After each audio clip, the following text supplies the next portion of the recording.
Friends, इस video में हम जानेंगे कि मैकओएस बिग sur में हम अपनी बैटरी की परसेंटेज को अपने मेन्यू बार पे कैसे शो कर सकते हैं।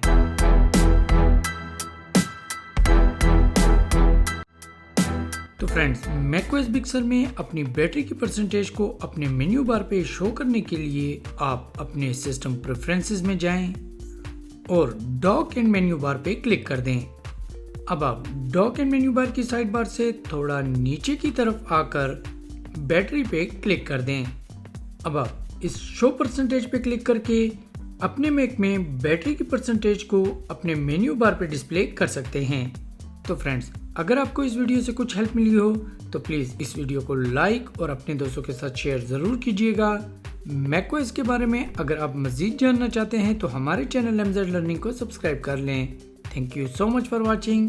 Have a nice day.